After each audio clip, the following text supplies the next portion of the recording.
Attack of the Killer Tomatoes was released in 1978 and directed by John DeBello.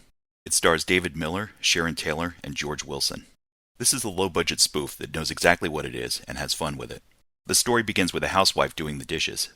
After spotting a tomato moving in the sink, she backs against the wall while the tomato approaches her. She screams, and we dissolve to the opening credits. 2 more tomato attack scenes follow, and we learn that the government is aware of the situation, trying to keep it under wraps. Fun fact, this helicopter crash was not planned, but was kept in the movie anyway. The military soon holds a briefing, assigning an unknown agent named Mason Dixon to lead a group of operatives to deal with the growing menace. Dixon's team consists of Sam Smith, Master of Disguise, Greta Edenbaum, a former Olympic swimmer, Greg Colborn, underwater expert, and paratrooper Wilbur Finletter. We soon meet Lois Fairchild, who works for a local newspaper and assigned the task of uncovering the story. She tracks down Mason, who refuses to comment on the case. Lois persists, following Mason and Finletter to their hotel in an attempt to find out anything she can. Jim Richardson, the White House press secretary, is sent to an ad agency with a directive: find a way to minimize the growing public fear. Ted Swan, who runs the agency, accepts the offer and tells Richardson to return in the morning. The final presentation turns out to be quite underwhelming. Here it is! Mind maker at its best! Who can argue with that?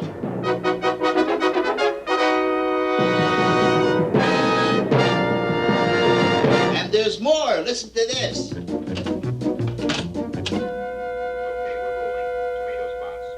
Giant tomatoes mean bigger pizzas. Rolling on 2. If you're feeling sad and blue, tomatoes end it all for you. Last year, more people were killed by automobile accidents, heart attacks, lung cancer, and natural causes combined than by any one tomato. Tomato attacks continue throughout the country, and Mason's operatives are less than successful.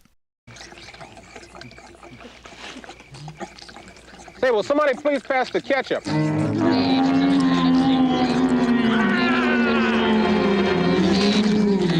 Mason and Finletter find themselves under the fire of a masked man. Finletter chases him, but the man gets away. The military engages the tomatoes in an all-out offensive, but suffers a major defeat. Mason, wandering the empty streets, is chased by a wounded tomato into an apartment building. Oddly, the tomato throws itself out of a second-story window. Mason spots the masked man, leading to a car chase and a standoff that I won't spoil here. The movie ends at San Diego Stadium with a final battle between the tomatoes and the remaining residents of the city. Keep your eyes open for the following. This is typically the portion of the video where I spotlight recognizable actors and where else you may have seen them. In this case, most of the actors have few or no other credits. Probably the most famous face is Jack Riley, who voiced Stu Pickles on Rugrats, appeared in several Mel Brooks movies, and may be best known as Mr. Carlin from The Bob Newhart Show. The San Diego Chicken also shows up in the finale. Director John DeBello, not to be confused with John DeBella, a Philadelphia radio personality, also directed the next 3 sequels. Matt Cameron, who would eventually become the drummer for Pearl Jam and Soundgarden, is the vocalist in this song that appears several times throughout the movie. So, is the movie any good? Although the story jumps around a bit, there are some hilarious scenes in certain places. For example, the Japanese scientist is overdubbed, just like in an old Godzilla movie. The opening credits contain jokes for those who pay attention, and some sequences are absolutely ridiculous in a good way.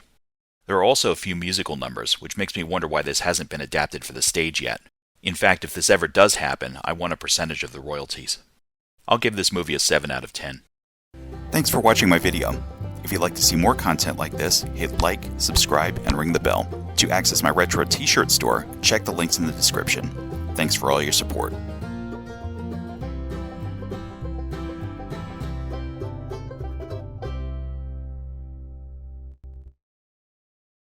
Last night, tomatoes attacked Los Angeles, Boston,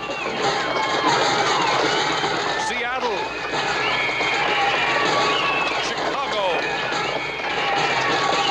Even the mere mention of the word is sufficient to induce panic.